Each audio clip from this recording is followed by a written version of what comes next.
guys to the journalism breakout. And the purpose of the breakout is really to give you guys, it's all about the students, it's all about being able to understand what are some of the tips, some of the rules, some of the things to know to A, get the most out of your time in the journalism program, but then B, what are some tips in terms of internships, jobs, moving up the ladder, finding mentors. My name is Ken Thomas. I work at First Coast News. I am a graduate of UNF, an old graduate, 1987. I heard somebody whistling. So I've been in the business for 27 years. I'm a photojournalist. That's what we call ourselves now at Channel 12 and 25. Best advice I can give you guys is at the moment is continue doing what you're doing in your personal lives. But as you grow in your personal lives into a professional life, remember to separate them. Social media will either hurt you or help you. That's the biggest thing I can give you right now at this current situation in the media. My name is Lauren Darm. I'm also a graduate of this program. I graduated in 2009 with a concentration in journalism.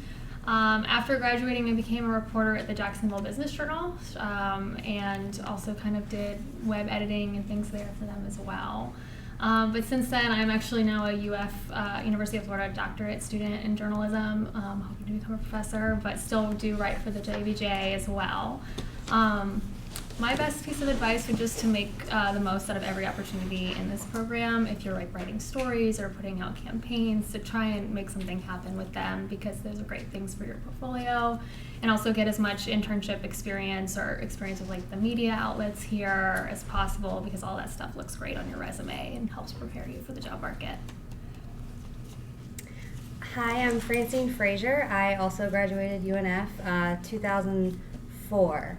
So I went straight into working at the Florida Times Union, and I was in print journalism for 9 years, and 6 months ago I started working with Rob over at Channel 4. So honestly, my best piece of advice with the direction the business is going is get a basic knowledge of HTML, because even being able to say I have a basic knowledge of HTML on your resume can get you into an interview that someone else might not get into. And the rest you can kind of learn as you go. I'm not saying you have to be able to write code. I certainly don't do that. I'm a web editor now at JXT, so I don't write code. They have programs that do it for us, but I have to be able to understand HTML in the sense of like, if something breaks in the code, I have to be able to figure out like the language and why did it break, and go back and be able to have a basic understanding of how it works. So that's my advice. My name is Rob Sweeting. I'm a reporter and anchor at WJXT Channel 4. And I'm a big advocate of internships. I got my first job as a result of being an intern. And I just think that it is the way to go, the way to get your foot in the door. In the meantime, while you're working on that internship, I suggest writing. Just write as much as you can, even if you have to write for your school newspaper. I wrote for my school newspaper. I also worked at a radio station. I just got as much experience as I can doing different things. And that's my advice to you, is to do as much as you can right now. And if you become a good writer, I just think you can go very far in this business. Whether you want to do what I do or whether you want to do what Francine does, writing is just so critical. And I find the more you do something, I don't care if it's riding a bicycle, the more you do something, the better you become at it. And I think the better you become as a writer, it will take you far in this business, because I think the business is leaning more towards what Francine does. I don't think they'll have a robot up there presenting the news, so maybe I'll still have a job. but the field is just changing to the point where the web is just becoming just so big. But even if you become a web editor or whatever, writing is still going to be critical. So my advice is to write as much as you can and become a better writer. My name is Annalise Delgado. I'm a reporter for WOKV News. And before that, while I was here in college, I was a traffic reporter. I started when I was a junior, and I graduated last year from UNF. One of the biggest things I think is when you're a student here at UNF, they make you do certain things to hopefully make you a good journalist. You have to do all your video projects, you have to have an internship, you have to have a website. So these are all things that you should be doing anyway to graduate. So might as well own it, might as well have the best website in your class. Don't just make a video project to pass, make it so that you can put it on your reel when you start going to apply for jobs. You're not just competing with people in UNF in your classes, you're competing for people nationally and internationally. So try to be the best you can be at the assignments you already have to do. Hi, I'm Jason Ramsey. I work with Focal Point Productions. We're a production company, and we specialize in corporate video for rail logistics companies. We also do work with ad agencies and PR firms. We do all sorts of media. And my background is in production, and production development, creative development, and dealing with clients. I worked for a number of years in broadcast TV, worked with Rob for a long time, and developed commercials, both internally, promotion side for the station, and outside for different clients. My best advice is that with the availability of technology in terms, especially for the production side of cameras and editing and stuff like that, don't wait for your class assignments to do those types of projects if you're at all interested in it. Do it on your own, and by the time you get to class, you're going to be really refining what it is you do, and so there's a lot of opportunity there. Embrace it. My name is Christy Dosh. I probably have the most non-traditional route to my career in journalism. I was an attorney for 4 years, and I blogged about sports on the side and sort of brought my legal knowledge to covering sports, and I honestly did it 100% for fun. I was not looking to change careers. I was one of the few attorneys who actually enjoyed being an attorney, but long story short, ESPN called me one day and offered me a full-time job, and I thought, who turns that down? So I did go to work with ESPN the last 2.5 years as their sports business reporter. I wrote a little bit before that for Forbes and a couple of other outlets. So I kind of taught myself journalism as far as the rules and best practices and that sort of thing. I left ESPN the end of last year, and now I split my time between Fox Sports, Sports Business Journal, and an all-digital outlet called Campus Insiders. And the one thing I think I've learned that I can sort of pass on to you, I consider myself a writer, and I would say, 75 to 80% of what I do is written work.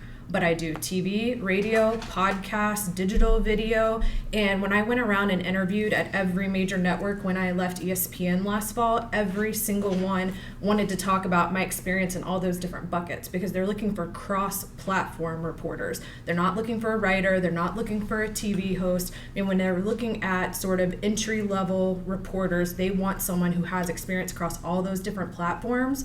So sort of echoing what everybody else said, get as much experience as you can and try and get it in all those. Even if you sort of want to be the one sitting in front of the camera, or you want to be a writer, they're going to ask you to do all those different things. So go ahead and get the experience, and especially if there's one of those areas you really don't feel comfortable in, now when you're a student is the best time to experiment with it, not several years into your career when you're having trouble finding a job. So go ahead and get that experience now.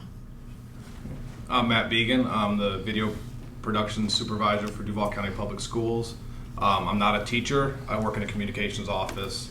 I design, do all basically from the ground up. I write, shoot, edit, promote, do pretty much everything. There's 2 of us in the entire department for 125,000 students. So we work very hard to get our message across to a large number of people. I started young in TV in high school. Got my first TV job when I moved to upstate New York in the middle of nowhere. It just was a fluke.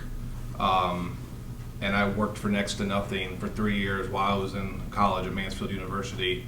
But I got offered a job to come to Jacksonville 3 months before graduating to be a director. And I've been a director pretty much ever since. Spent 10 years at Action News. I've directed stuff with the Super Bowl. I directed all the stuff for the Jaguars when we had the pregame shows. Jack Del Rio show. I designed the set and everything for All Access back when Action News still had it. I think my biggest piece of advice would be, even if you're not sure, take the time to learn it. This business has changed drastically.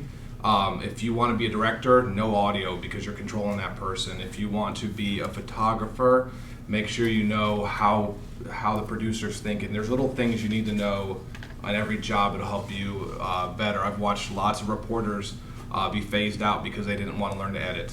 I've watched a lot of directors be phased out because they didn't want to learn how to do web. It's part of the business. Just the more you know, the more valuable you'll be. And that's kind of the role I'm in now, where I've got to go back to my roots. I didn't edit my entire career until about 2 years ago with the county, and now I remember how much I enjoyed it when I was in school doing it for class projects. Now I get to do it every day for salary. That's me. Go back and tell yourself something as a student when you were in college. What would that advice be for? Like, I know you kind of just gave advice, but like if you could go back and tell yourself something that you now know about your field and what you're doing, what would it be? I can take this because it's only been a year. So when I graduated, I had my cap and gown, I already had a job waiting for me, and it was nice. And I had such a pure vision of what kind of journalist I wanted to be. I wanted to be crusading for the truth and exposing, bad things. But it's not exactly like that. If there's a shooting on the north side, you go to that. If a baby, drowns in a pool, you go to that. And so there's stories that I didn't really imagine myself doing, but it's a position and it's a job that I've always wanted. And it was a struggle to readjust what kind of reporter I thought I was gonna be. And people tell me that this is just the start, and maybe you guys can agree to stick with it and start doing stuff that be the reporter that you wanna be. But at this point in my career, I picture myself paying my dues and being able to do something later on that's more in my niche. I can tell you my biggest regret in college is that I went to college in Atlanta. I'm from Atlanta. I have since moved around, but when I was that age and when I was in college, I was not willing to leave Atlanta for internships, and I didn't get any of the internships that I wanted. I had always wanted to work in sports. I wanted to get the law degree, but I knew I wanted to do law within sports. And I never did an internship in sports until my last year of law school. And so much of that was because I was so focused on only being willing to do something in Atlanta. And I meet students like that all the time who are so focused in the area where they live or where they're from. You really have to be open to going other places. And I wish I had been more open to that. I think for me, I'm sorry. Go ahead. I was going to say it would probably be building a professional network early. And like when I was in school, it was you always hear about networking, but what does that mean? And what it means is making connections, whether it's professional, folks like us that are coming specifically here to talk to you and help you if we can, and developing or maintaining those relationships within your class, with your classmates, because a lot of times what you see is that maybe a friend in the program you're in gets a job somewhere, and then they can help you, whether they graduate your year or a little bit before.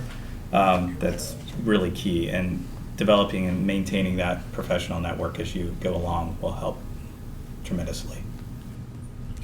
I think that everything they're saying is absolutely correct, but I think the one thing that you have to do to make that happen is, as I look around, I said this last night, I was a back of the room student.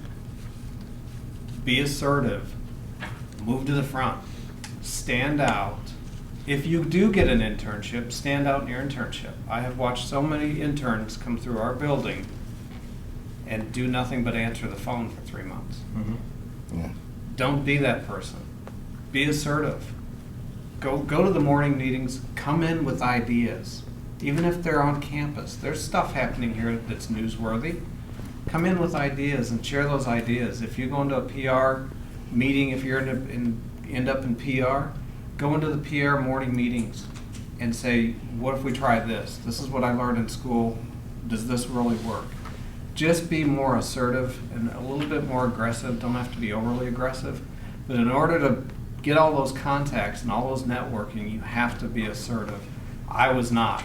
And, you know, it didn't hurt me, but I did stand out in my internship because I had talent at that time. I had skills that I learned on my own that my other people that I was doing my internship with didn't have, and that was video editing. I learned how to do that on my own.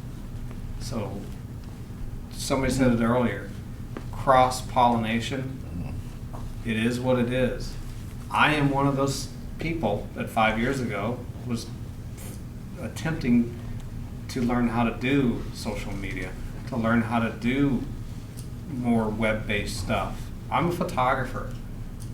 I'm not a photographer anymore, I'm a multimedia journalist.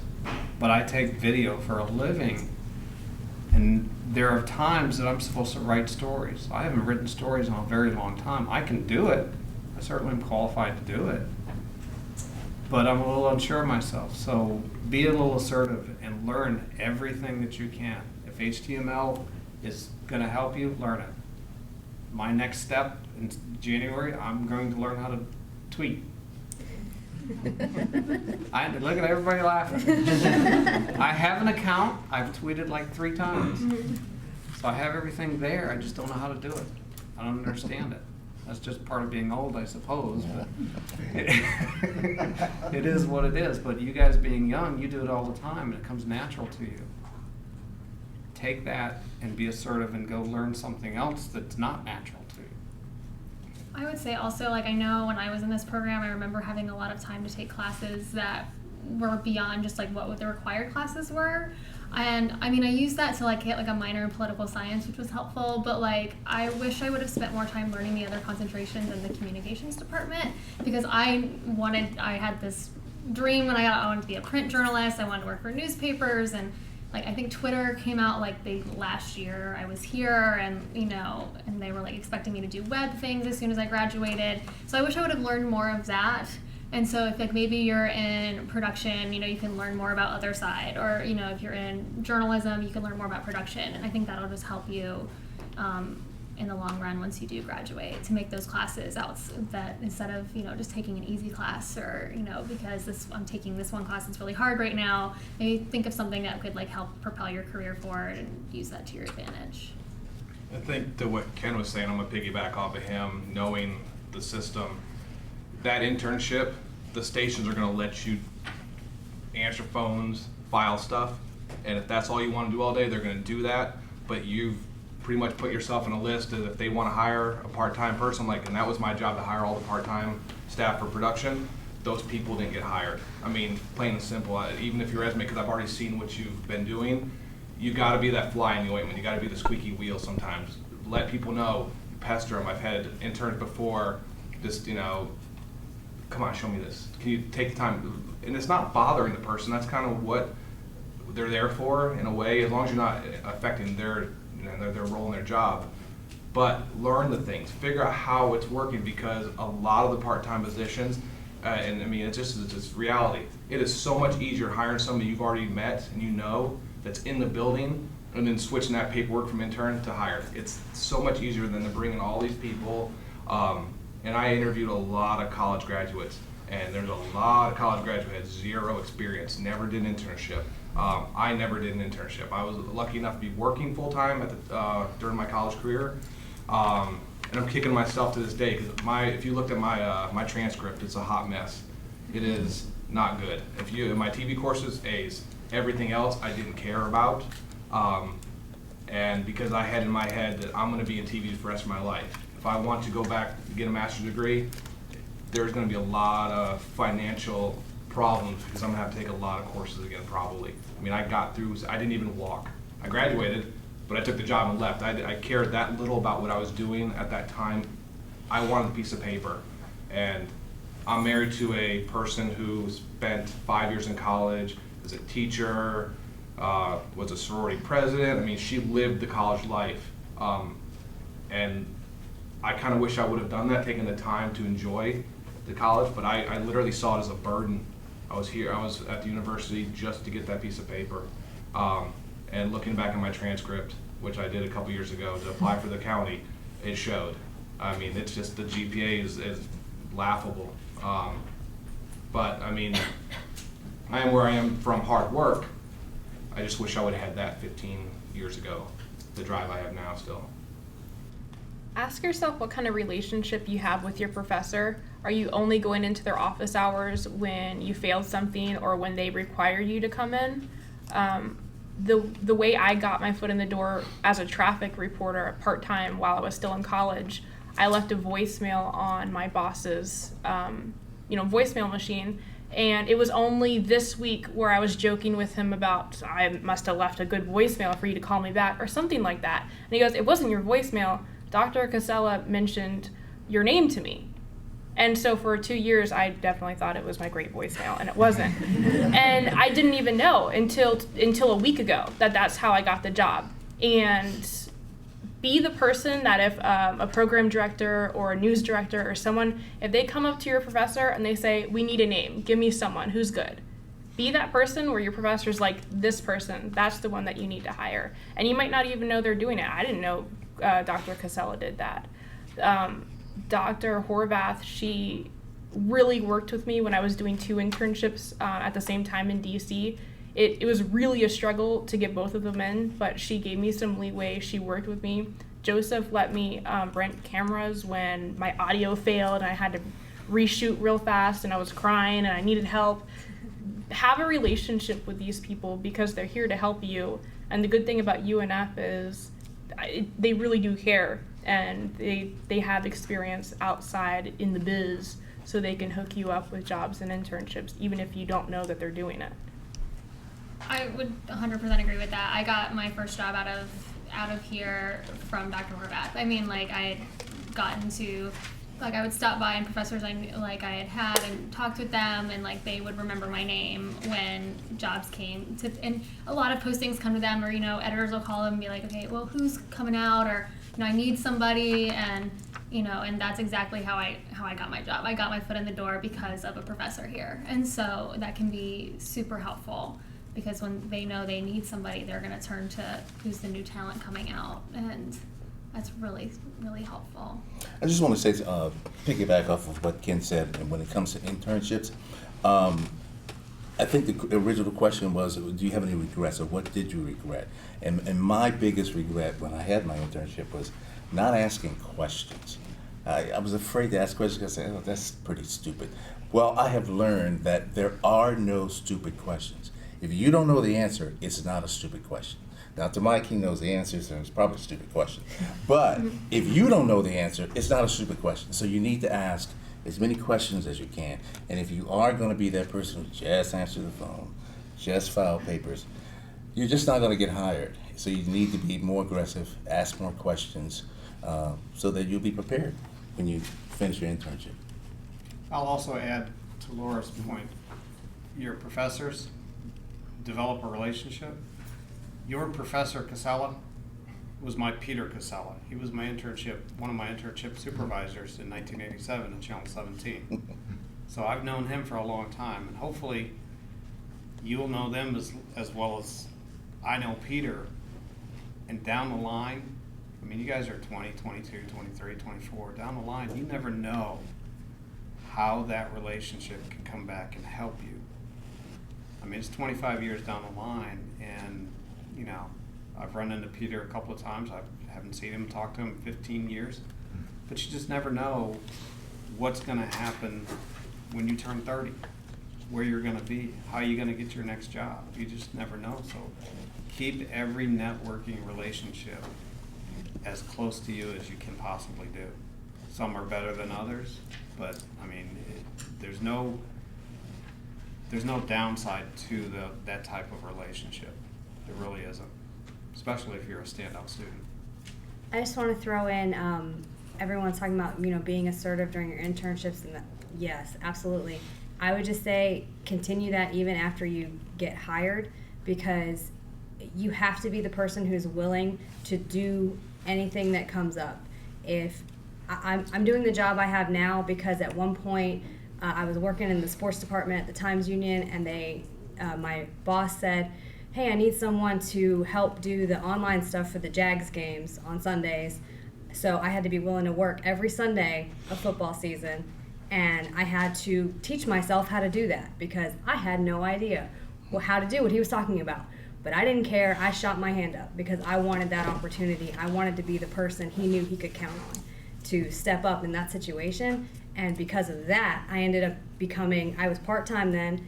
That one thing, raising my hand saying, I'll do that, volunteering for that, I got put full-time as the online sports editor, and it led me into being a web editor now at WJXT. So, I mean, sometimes it's just about being able to say, yes, I'll do that, and then go teach yourself how to do it and run with it. The only thing I'll add very quickly is that I'm going to follow on your footsteps. I couldn't wait to get out of college. I just couldn't wait. I mean, I wanted to get into that job business. I was doing broadcasting when I was a junior and a senior in college. So all I could think of is, where's that first job going to be? And then when I did get offered a job in the second semester of my senior year, I just couldn't wait to get out of there. And I wish that, in retrospect, I wish the education had come first and the job had come second, because I did it in reverse. And I got my degree, I got everything out, and everything was fine. But if I had to do it all over again, I would have put the job stuff off and lived off my parents for a little longer and focused much more on learning what the industry was all about. Other questions?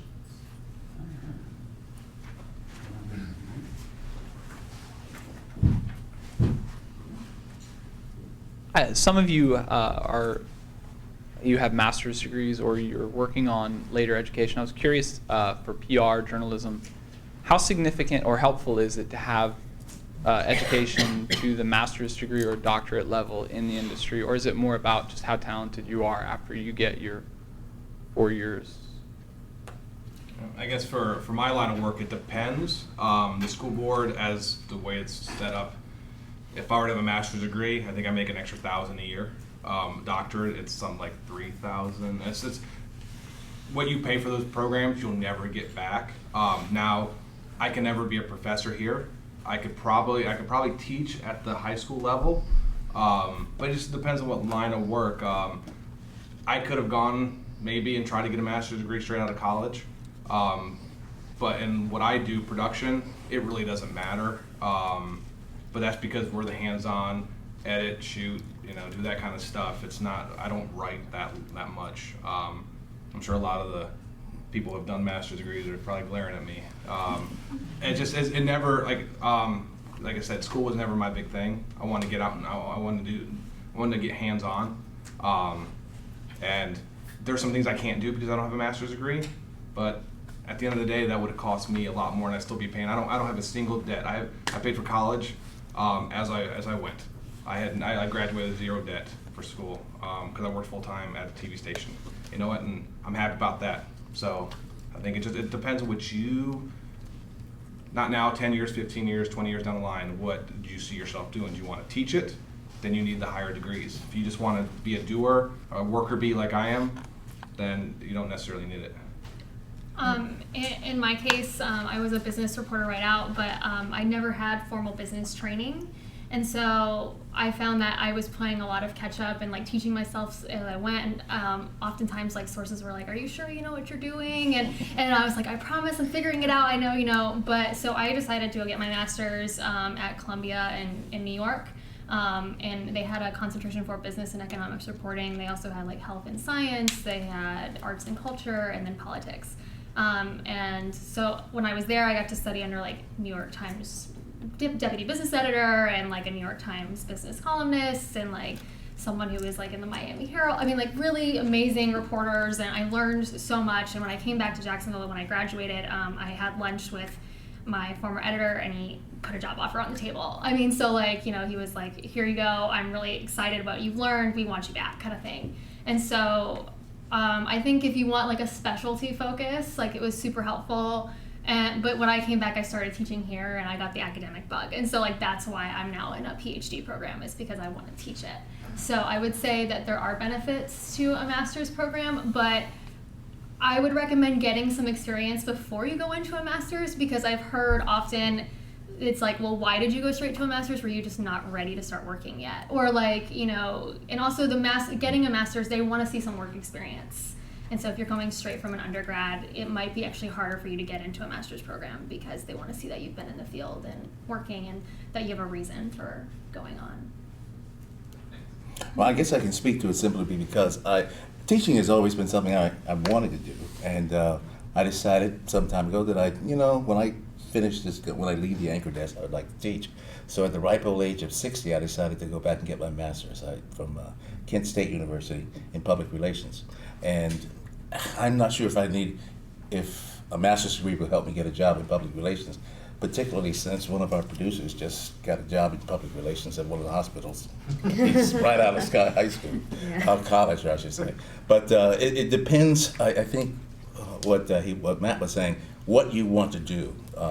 Since I wanted to teach, I thought getting a master's will help me do that. And I still think it will. I haven't gotten a teacher's job yet, but I put myself in a position to get one.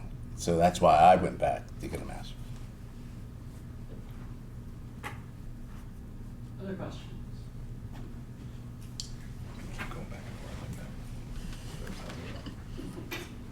Hi, first I just wanted to thank you guys for being with us today and answering our questions. As poor college students, what advice can you give us as far as going beyond the required internship for people who have to work through college? What other ways can we get experience outside of an internship for prospect jobs? I think an awesome way, I work a lot with students, and asking to shadow people is something that happens so incredibly rarely that most people you ask will say yes, because they don't get that many requests. I was working with a college student a couple of years ago who really wanted to work in either the NBA or the NFL, and he had sat in on a class where an NBA executive from the Hawks came in, and at the end of the guy's presentation he said, if anybody would ever like to shadow me, reach out. So the student I was working with, he reached out, he went and shadowed him, and the guy told him that he always issues that invitation and that he speaks in like 5 different classes a year, and that he averages 2 people per year who actually reach out to him and ask to shadow him. He ended up recommending this kid for a job with the Tampa Bay Bucks, and he's been with the Bucks for the last 2 years. It's essentially one day, and sometimes it's not even a full day, so it's not the same time commitment you have to give to an internship, but it gives you the chance to develop a relationship with somebody. You're likely to meet other people while you're there shadowing that person, and it makes it easier for you to follow up with them. And if you sort of let them know what your goals are, then hopefully you're on their radar. If they see openings somewhere they think that you're right for, it's just a really sort of time efficient way to look at different areas and meet people without having to commit to an internship. Think of one opportunity that could launch you into another. For example, before I graduated, I did 2 internships in Washington, D.C. The first one was with a nonprofit, and nonprofits are great, but I really didn't have an interest in it. But that opportunity paid for my flight, gave me a travel stipend, paid for my lodging, paid for my food, and so the whole time I was in Washington. So I was being paid to be there.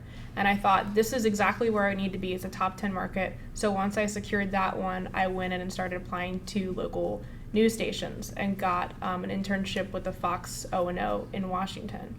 So think of it as what can I go do that maybe is not exactly on the right track, but will help me get on the right track, by obtaining that first opportunity. And the same thing with working. We have at my radio station, we have like board ops, the people who run the boards and stuff like that. I don't know how they do it. I couldn't do that. But these are people who are pushing the buttons, potting everything up. They don't really want to do that, and that's not where their interest is. But at the end of the day, they're working at a radio station. They're working with people who can give them the opportunities later on, and they're making money too. Yeah, I guess early on in my career, every time I touched something, that's what I want to do for the rest of my life. When I did audio, I'm going to be an audio guy for the rest of my life. 6 months later, I had caught wind that somebody was going to be one of the directors was leaving. This is a small market. If you guys understand markets, there's 212 markets in the country. This is 173, middle of nowhere. We only had 2 affiliates in town. The ABC wasn't in town. It was kind of satellite in from another city. You got to be willing to not want to sleep. You got to like tap water. You got to like ramen noodles, stuff like that. It's a sad reality. It really is. But sacrificing for a year. News stations now are open pretty much 24 hours a day. There are people in that building at 24 hours a day working. When I first started TV, we did the bars and tone from like 1 o'clock in the morning until 5.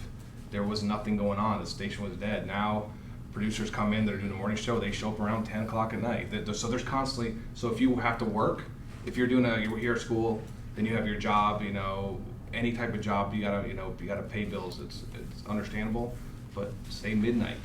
If there are certain, I'm not sure, I can't speak for the TV stations now, but maybe there's that opportunity. You go in at midnight, you work until like 2 or 3 just to kind of help. And that also shows a lot. If you're willing to do that, a station's, is very apt to, call you up if they have a position that opens up. And maybe that gets you away from a part-time job you're doing. Maybe it's not the same pay, maybe it's a little less, but it's career-wise. You gotta, that looks a lot better on the resume, having a TV job or a PR job if that's what you want to do than, waitressing for 5 years. Because yes, holding a job is very important. When I hired people, I looked for windows. If there were these odd windows of time where I didn't see any kind of work, that's kind of a red flag. Is this person just not committed to doing something? And sometimes I had to bring them in just to find out if that person had a good resume, but I wanted to wire their windows. And sometimes it is stuff that they couldn't control. But you gotta, recognize you're not gonna get a lot of sleep. It is what it is. But be that person for a year and it'll set you up. Having that mentality later on, it'll make you a tougher person to handle the business. I don't know if Rob is the same, I probably use the same generation that I am growing up in the business, but we didn't have formal internship programs when I first went into journalism and broadcasting. So in order to really get that toe in the door, we had to volunteer. And there were a lot of people I knew who were college graduates who didn't have that first job, and again, there were no internship programs, but they volunteered. Radio stations would have events all the time, and they need people to be there when staff can't be, or to help staff, or to set up, or do whatever it is. And if there is that opportunity, do it, because again, you're building a relationship with the people that are there. If you're a hard worker there, they're going to assume you're going to be a hard worker no matter what you do. And then you're in a position of hearing of things that are coming up when you can say, you know what, I'd like to take a crack at that. And that becomes a paying job, and before you know it, you're in it. So it's paying your dues. I wish now that we did have internship programs, and we did. But that was really the only way to get your foot in the door, is to volunteer to do things for the stations. And it didn't have to be just for one station. You could work different stations, and they're all doing things on the weekends. So that would be one way that you could get around that and do something that's different, aside from it. One of my internships was actually just working on the weekends. Like I did 3 while I was here, and I had independent studies, so I had class time.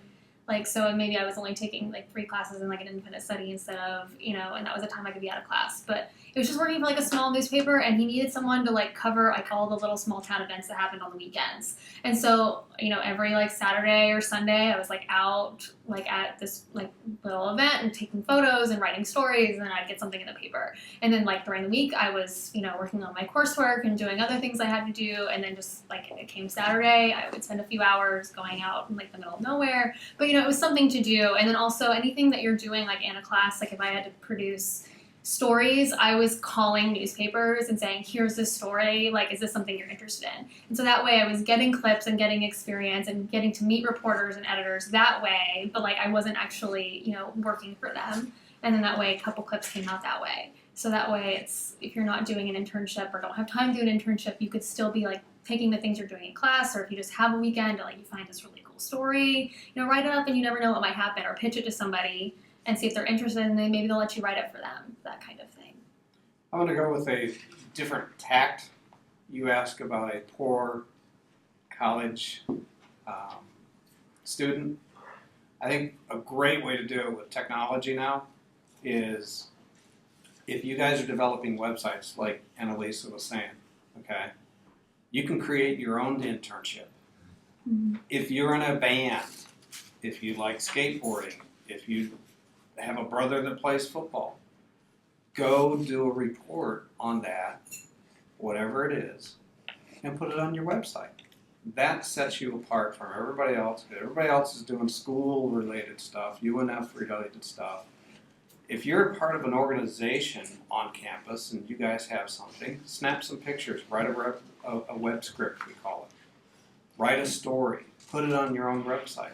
And in fact, send it to the TV news stations, the radios, the papers. Maybe it'll get on air.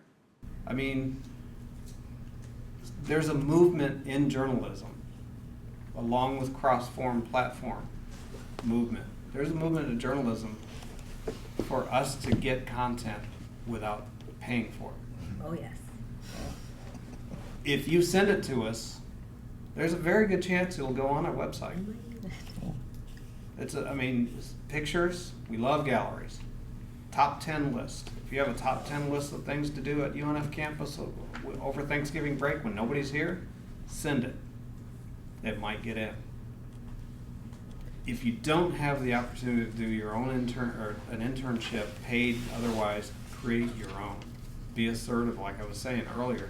It's those things that you can do that don't cost you any money.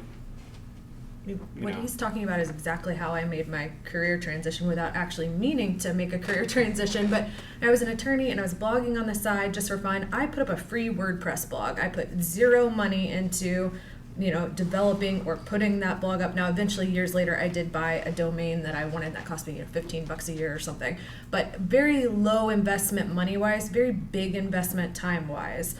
When I got really into it before I got the position at ESPN, I started getting up 2 hours earlier every morning, and I am not a morning person, so that I could write a blog before I went to work my full-time law job. And I was doing it because I loved it so much, but at some point you start getting attention and it starts getting posted other places. And I had gotten to a point where I had this specialty on the financial side of college athletics, and that continues to be my specialty. But as I was developing that, ESPN and Fox Sports and all these major outlets started linking to my little free blog that I threw up on WordPress literally in 2 hours one morning. And you get kind of a high off of that. You realize they're picking it up and you're like, what else can I write about that they'll pick up?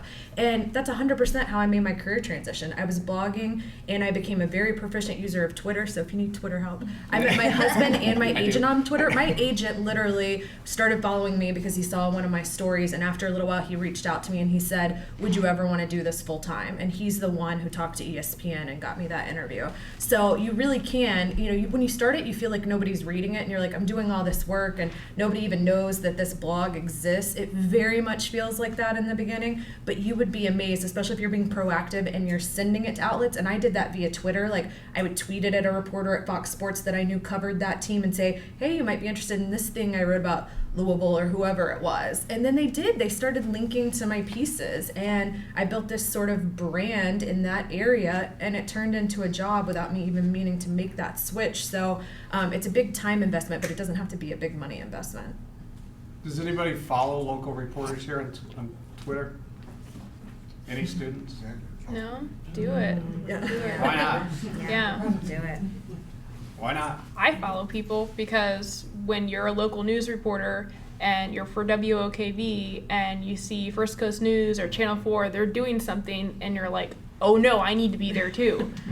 It's a good way to keep track of everyone, and it's still networking too.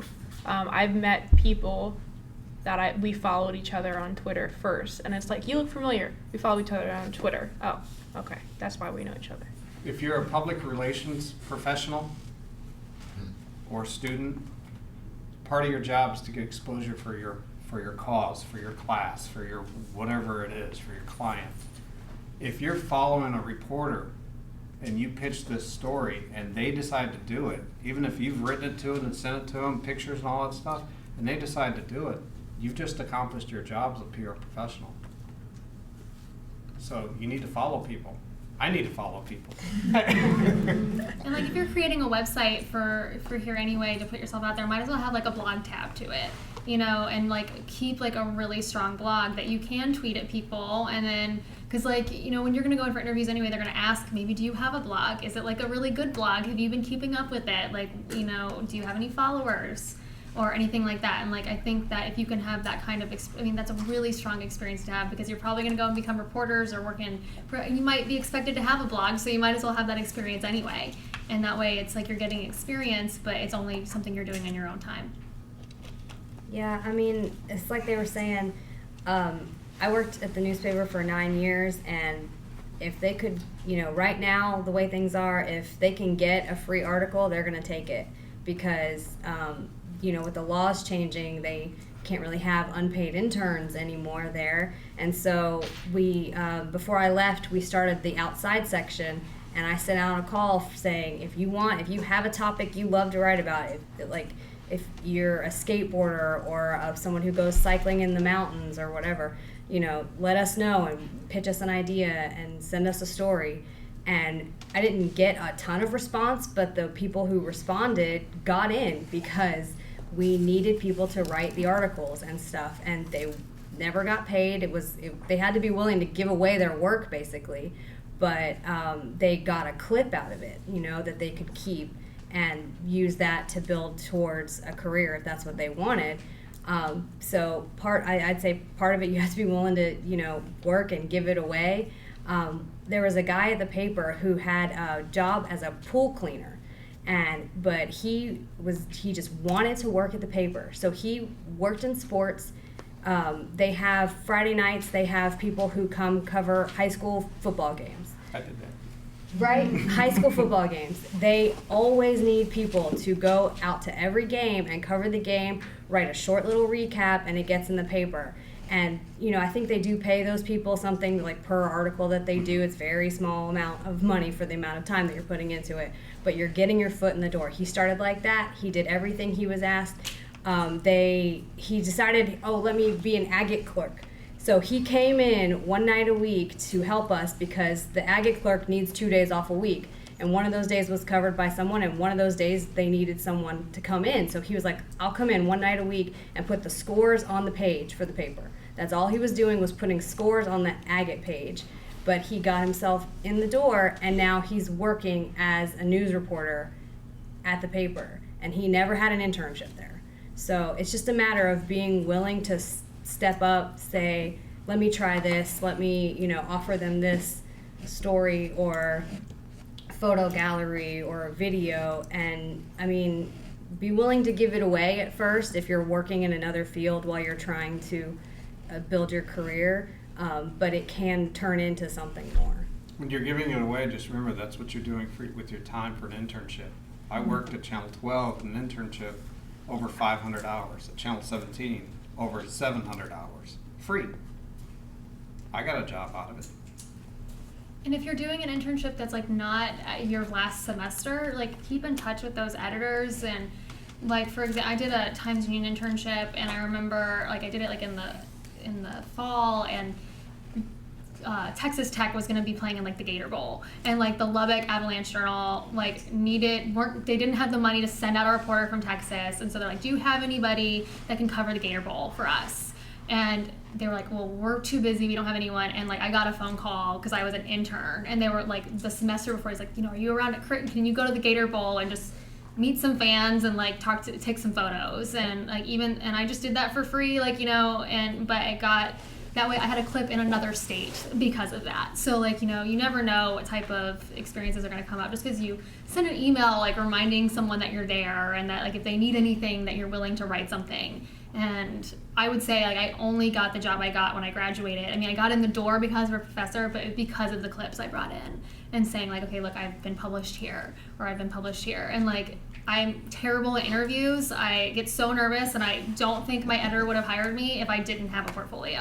Like, I really, to this day, I mean, I was like, he's like, why do you want to be a journalist? I was like, I don't remember. Like, I mean, it was just, I was so frozen and nervous, but then I was like, but like, look at all these wonderful clips I have. And they were like, okay. And then like he tweeted at me like an hour later, you got the job. I mean, so, but those things, like clips, really are going to get you in the door if you can show the experience that you've had.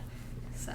And I think that just to echo what everybody's saying here, all of our disciplines are a little bit different, but we're saying be enterprising, be ambitious, and have a good attitude. And sometimes, depending on whatever your discipline is or whatever you're going after, it's going to be a little bit different. It may look a little bit differently, the ambition does. Sometimes in a newsroom you have to be yelling and screaming and have your hand up.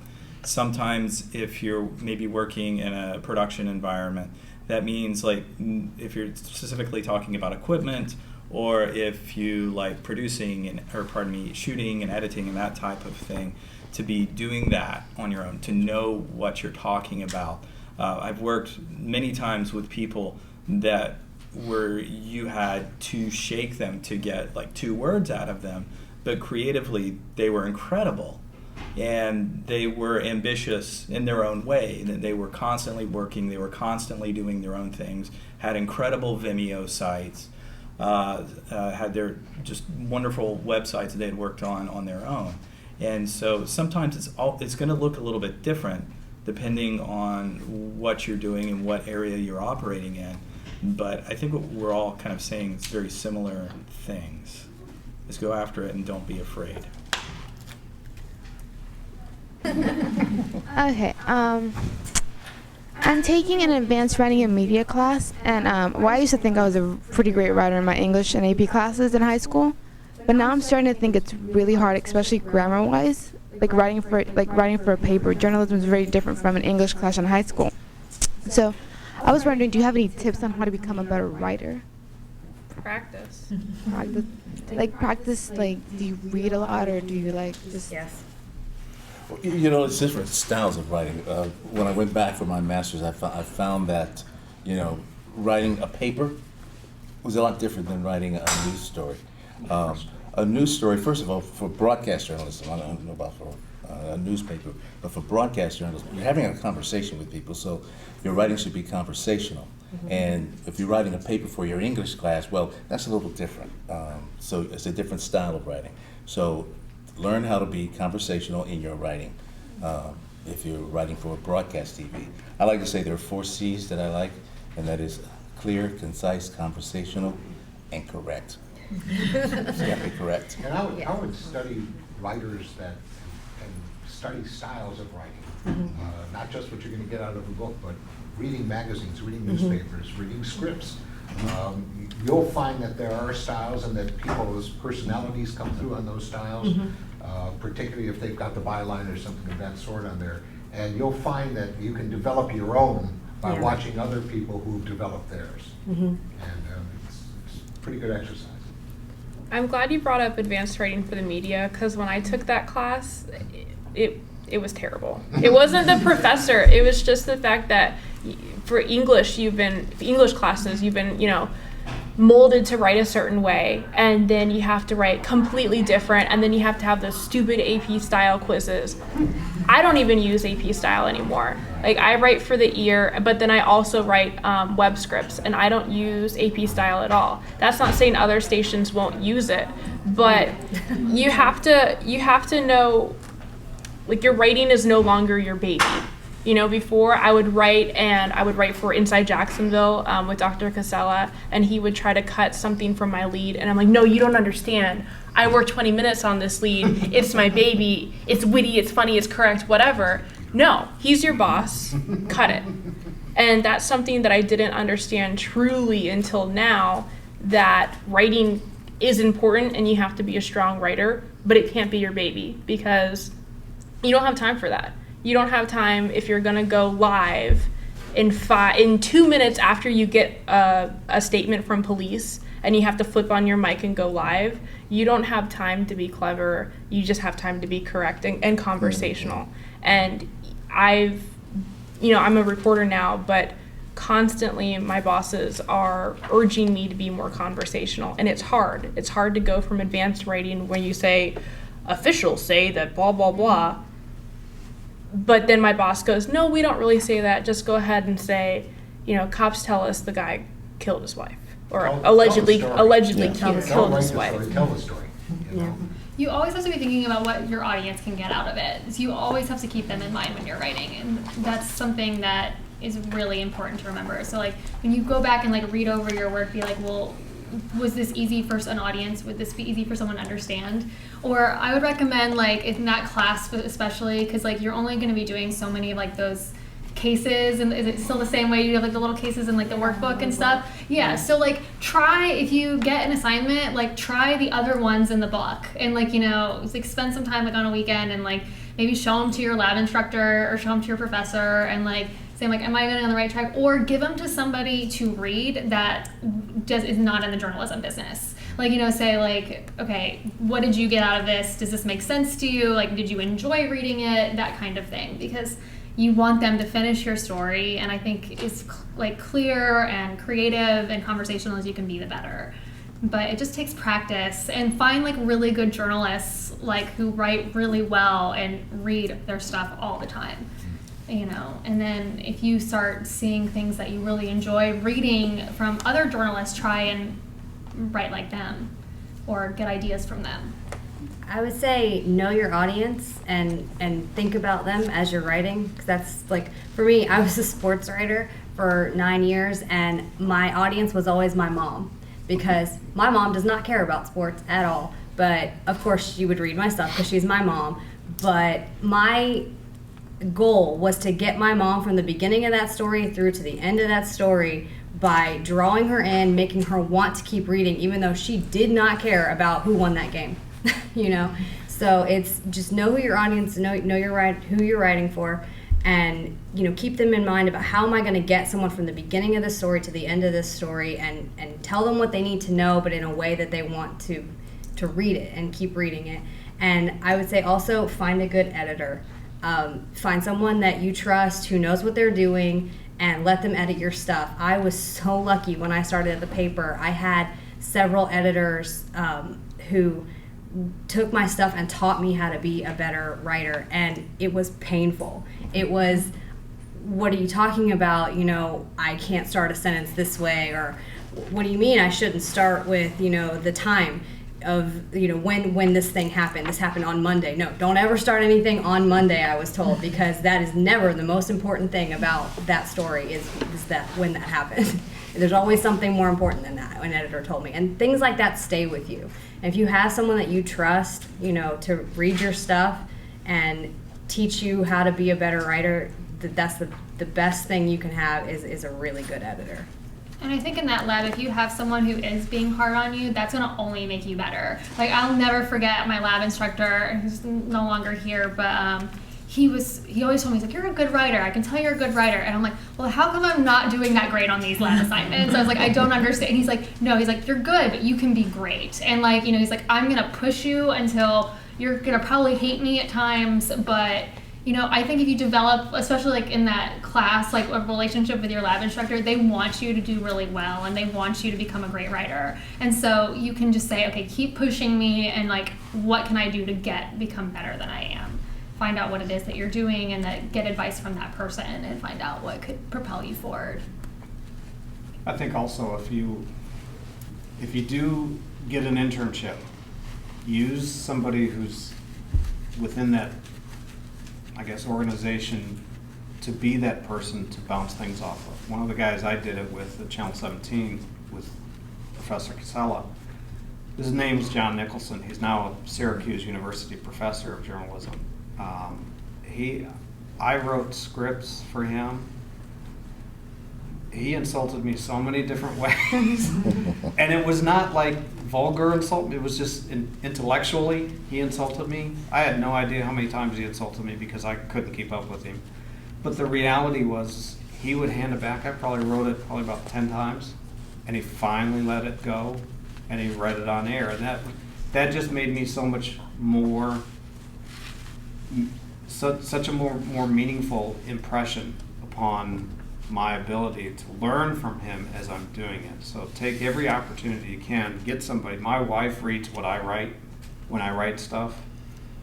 It is painful, especially when you're married to the person, because it can create issues. But you have to put that aside and say, this is I understand this is what I have to go through. It's the process that you have to go through. So, and again, it goes to that adaptability. APA in Chicago and MLA has nothing to do with journalism. AP has everything to do with journalism. And it's hard to learn, but it's super important. Yes. It's super important. And it's so different. And I guess one last thing I would say about 3105 and lab instructors and so forth. Every single lab instructor that we have, we picked them because they have experience, professional experience out in the field. So if they're pushing you, it's not to be mean or they get paid extra for making students cry. It doesn't happen that way. They're pushing you because they know what it takes to be successful because they are successful, and that's why we hired them as lab instructors. My question was, maybe help everyone, but it's more of a personal. Because I'm currently for journalism and production, and after I get experience, I do want to eventually what my dream would be is to be like a reporter or anchor. So besides being a strong writer and being assertive and things like that, are there any other maybe like personality traits or characteristics that you would suggest someone to possess if they want to be successful as a the TV reporter or anything like that? Don't like money. Don't like money. Have thick skin. Yeah. I have 3 things you have to survive in TV, or I would imagine in radio as well. Thick skin and ego. You have to believe that you're better than you are. Okay. You have to have, but you can't let it go too big. All right, because when you get it too big, then you get put in your place. And the third thing is patience. Oh my God, yeah. You've got to have You patience. can infuse personality, but it takes a certain personality. Certain reporters can come away with an interview, and certain reporters they can't. They just don't have the personality. They can't finesse. They're not people, if you know what I mean. So being a people person, I think, is important. The hardest part for me when I made my switch is that I'm a very routine, structured person. And although I worked like 14-hour days as an attorney, it was generally the same 14 hours every day. Like, I got there at 8 o'clock in the morning and maybe I worked till 10 o'clock at night, whatever. But it was kind of the same every day. And when I got the job at ESPN, I worked remotely for ESPN. So I started working from home. And that was really hard for me because some mornings I would wake up and there was already an email in my inbox at 6 a.m. from my editor saying, we have to cover this first thing this morning. How fast can you get a draft out? Some days I did nothing till 2 o'clock in the afternoon, or, the day had been kind of normal and my husband and I would just be sitting down to dinner and then it was like, wait, we have to cover this. We have to have you on TV in 10 minutes. How fast can you get to Skype? And it took me a while. Now I'm totally used to that and I could never go back to structured, but you have to sort of understand that most of these jobs don't come really with set hours, and a lot of times you are kind of on call. And I'm really lucky that my husband's in this business too. He's in sports talk radio and his schedule is crazy like that too, and so we're very understanding of when one of us has to blow the other one off or get up in the middle of dinner or whatever. But I can see how that would be tough on a spouse or even on children. If you weren't in that same industry and didn't have that sort of understanding. And it took me a long time to sort of embrace that was my lifestyle. Also be able to work under pressure. That was something that I'm still struggling with right now. You get all frazzled because you're about to go on air, but you have to sound coherent and relaxed, and that's something that I think comes with experience, but it's nice if you're naturally able to work under pressure effectively. If you think of midterm as pressure, try to do a midterm and get your midterm and get it done in 2 minutes, because that's basically the deadlines that we're all under. Everything is handed to us, and within 2 minutes or so, we have to turn it around. And you have to and be make someone sense of it. they can trust. So you've got to get the facts right, and like Rob said, there are reporters who can get the story, and there are reporters who struggle a little more to get the story because of people interactions. Because as a reporter, you're constantly interacting with people out in the field, and I'm new to TV journalism. I've only been there 6 months, but I'm amazed sometimes at some of the reporters when they go out on these stories and this mom has just lost her baby and they have to walk up to her and say, we want to let you talk on camera about your baby. You know, like, I don't know how they get them to do this, but I would say try and find reporters that you can talk to, and like we're talking about networking and stuff, like follow someone on Twitter, you know, just get contacts, because talking to them, like, how did you get this story? Like they were saying, ask questions. If you get an internship, you know, ask questions. How did you convince them to talk to you on camera? Because you have to know how to get those people to talk and then let them tell their stories. And, you know, like I said, get your facts right, because, you know, nothing is worse than having fact errors. If you're talking about doing something like television anchor work or even radio anchor work, and I think Rob will agree with me on this, you need to develop leadership skills too, because that staff that you're working with is there to make the product look good, and in making the product look good, they got to help make you look good as well.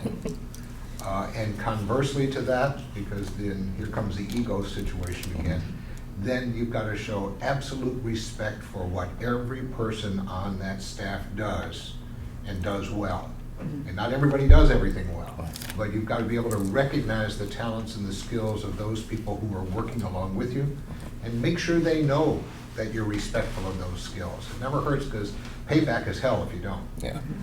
But it can be great if you do have that kind of a personality trend. So yeah, leadership and respect, I think, are two things that I would recommend. Yeah. Too many problems with the director, you'll always be out of focus. Yep. and he's exactly right. As a person who's spent the vast majority of my career on that side, director his job is to protect the show, protect the license, make sure everything looks good. But I've worked with anchors who just unreal how just demeaning they are to the crew. And I'm very, I don't want to say, I guess not mama bear like, but when I have my crew, I don't like anchors, people going in and just being mean. And there are people who just don't get it. They don't understand that there are guys who are working on their third job. I mean, they're tired, and they just, because the part-timer guys just don't make a lot. And those are the guys who don't get their scripts until like the last second. Those are the guys who their camera's punched up just enough ahead of time to get them picking their eye on live on TV. And it happens. Those are and I've seen it. I've been involved in it before, where Those are all accidents, aren't they? on purpose. But you have those clashes. A great one is reporter photographer. I've worked with many reporters who were just mean people, and they weren't even. And so when you're really, really good, I guess maybe kind of get away with it. But when you're kind of mediocre, photographers would come in. You would see photographers come in early for their shift to try to grab reporters to go out with, and whoever last man was or the newest person always ended up going with this one reporter nobody liked, and then their product suffers. They're shot. They're not going to have a good package. It's probably not going to make slot. And missing slots is a big no-no. So you have a lot of those cases, and there's a lot of reporters I've watched walk out of the business because they just couldn't get along with people. They just didn't understand, and they're usually, especially if they come from a small market and then they come to Jacksonville, they think it's just, they're the bee's knees, and they get on and they just one by one. Every photographer doesn't want to work with them, and if you don't have a photographer who wants to shoot with you, doesn't want to go that extra mile, the stop editing, run across to get that one cutaway shot you need of something happening. Your product is, at the end of the day, you're the one on camera. Nobody knows the photographer is the one editing and doing all that stuff. You gotta be nice. And this may sound a little silly, but some people, it scares them and they don't like it, is that you have to be willing to move. You have to move somewhere where you don't know anybody, you don't have any friends, you don't have any family, and then maybe move in another couple of years, once you've made some friends, to another place where you don't have any friends or any family. And that happens quite a bit. The average turnaround on TV is about 2.5 to 3 years. You're moving every 2.5 to 3 years until you figure out where you want to go. Even with me, ESPN only signs 2-year contracts with their talent, no matter who it is on their roster. So you know that every 2 years you could be looking for another job. So. Stability is not a key component of our business. Yeah, all they do is have to just not renew you. Yeah. I mean, luckily, directors, production weren't under contracts. They started putting directors under contracts as I was leaving. But I've worked with people, they just don't get renewed. And there's nothing that they did wrong necessarily. They want to try something new. And it's that quick and that simple. They find out about a month, 2 months out. Yeah. Action News just had a huge shakeup. I worked with every single one of them. And every one of them that got let go or moved. We're great people. I love the Barses. Nicest people I've met in a long time.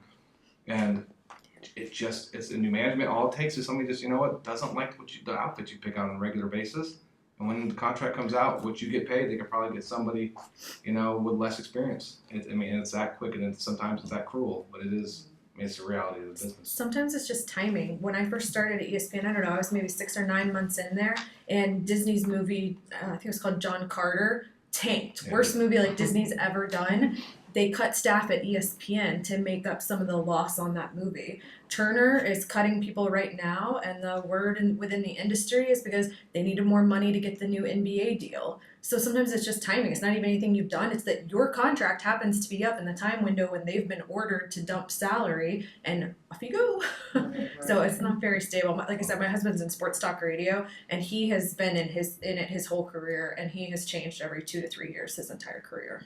I can tell you from a stability point of view, I work for our corporation's name is Gannett. We own USA Today, or they own us, and they own First Coast News. Across the board, a decade ago, we had about 80,000 employees across the board. When the recession hit in 2008, we lost 45,000 employees. In 30 years, I worked in 8 markets, moving all the time. It's just the nature of the beast. Sometimes because you wanted to, and sometimes because you didn't want to. But you do have to pay your dues. You have to start low income. There's a good chance that your first job will be your first job that you have to work 2 jobs to make your rent. Eventually, as I tell my daughter, who's now doubled her income the last 3 years, you pay your dues. And it goes up. She's in a totally different business. So she makes a lot more than I do, which is what you want as a parent. But the reality is she spent 3 years paying her. I'll never forget when I was graduating from Columbia, the dean of the program stood up in front of us and he said to our parents, he was like, here's to one day hoping your children become solvent. Like, he was like, but we talk like, it is a tough business, but it's really fun. Yeah, you need to be assertive and put yourself out there so you can get good stories, but be a genuine person and compassionate and and just really love what you do, because it's a really fun business to be in. And there's the nice thing is if we talked about routine earlier, there is no routine. You're doing something different every day. Every single day. And it's really fun. You don't get bored, I will say. It's not gonna be like a desk job where you just sit there and go, okay, well, I'm gonna come back tomorrow and do the exact same thing I did today. There's certain things that are routine. I know, I was in a weekly paper, so deadline was always Wednesday. But then, I had my normal stories, and then there were special reports, and it was just fun things were happening all the time. And so you get to go to really cool events and experience really cool things that you might not get to if just on an everyday basis. So, there are some parts that are really tough, but I guarantee all of us wouldn't be sitting up here if we didn't love it. It's at some point, there's gonna be days when we hate it, but for the most part, There's really reasons fun. why we've stayed in it so long. I've been in it 27 years. I don't know why. Honestly, I don't make enough money to support my family, but I'm still in this business. It's because you love it. You do it because you love it. My dad always used to say, find something that you love and you'll be happy. Yeah. And I am. Financially, I'm unhappy. But the reality is, I've gone to 3 Super Bowls. I have met presidents. The things that you get exposure to make it worthwhile. The ability to go and cover all of these different events for free, and then you get paid. Yeah. I got paid 10 years to work for Fox Sports in LA to shoot the Jaguar games. I had season tickets. That's how I paid for my season tickets. My entire family got to go for free because that's how I made my money. So it's pretty cool. All the different people to choose. She's right. It's not all bad. There's a lot of cool stuff that you can get to do. You get to go to concerts, you know. I know Garth Brooks was in town. Some people on this panel probably met him. I did not, I was off.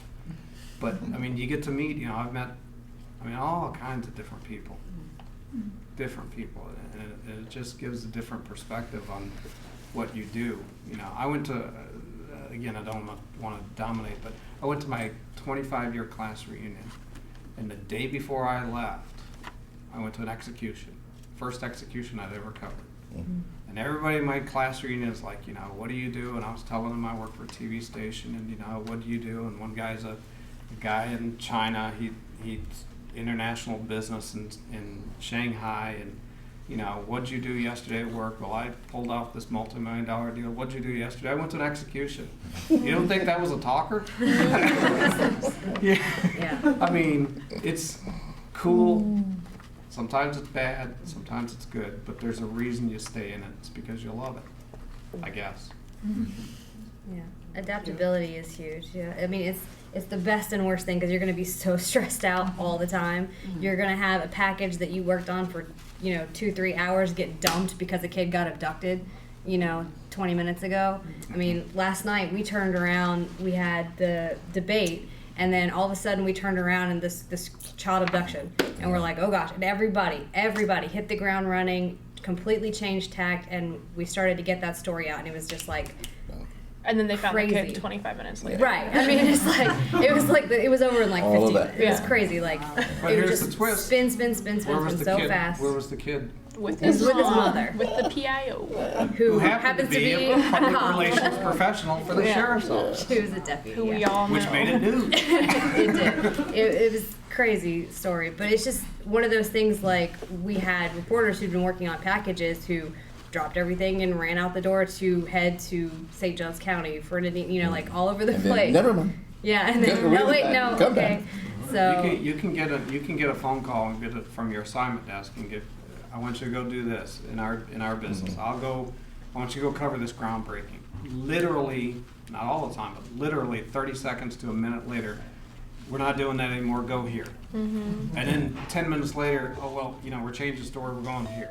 Happens every day. Yesterday, Roger Weeder did a story. He ended up with 3 stories. He started with 1, ended up with 3. Had to do them all 3 of them all throughout the day. I don't know what they were, but the bottom line is adaptability, being able to adapt not only to different formats, different things that are going on, but the speed in which it happens is incredible. You know, one of the worst phone calls I had to make, and I had to do it regularly, call a live truck operator, tell him to put it down or put the satellite down and get across town and make slot. Those guys aren't usually happy. Being told that they gotta take what they've been working on for about an hour, they have 10 minutes to shut it down, get everything down, and then drive the big old truck. Luckily the trucks are a lot smaller now, and get it across town. And the reporter's waiting there. And once they get there, they just have a photographer and a reporter barking at them the whole time. We gotta go live, and they're just sitting there doing this the whole time, and That's where the patience, I said, Yeah. you've got to have it. because that slot, and it is, yeah, it is it's stressful, but like I said, I'm still doing it, and it's, you know, it's fun. no It's 2 a days thing. will ever be the same. Even if they That's the best are, thing about it, though. next week we have Florida, Georgia. Florida, Georgia comes every single year. Elections come every single year. Every single year they're different. They're the same types of stories, but because of the people involved, they're different, which makes it fun. Florida, Georgia is crazy. You want to go down there? If you've never been, go down to RV City on Friday night. And then just go at about 11 o'clock and watch the TV reporters.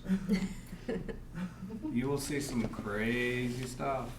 I had during our live shot one time, I had to kick a guy's hand to get him off of the live truck that we were standing on top of the roof, because he was climbing up. Stupid drunk guy. I've had beer spilled on my reporter. I've had my reporter almost come to fist in the middle of a package because they wouldn't shut up for him. They couldn't understand what he was saying. So they threw to his story, and during his story, he turned around and said, "All right," and he was yelling at him. And he came back, turned right back around, and all of a sudden he came back and it was like back on news. Nothing ever happened. People at home never knew what happened. It was all quiet though. One thing about Florida and Georgia, that's why we hire people like you, so I don't have to do it anymore. I'm too old for that. Well, let's thank our panelists.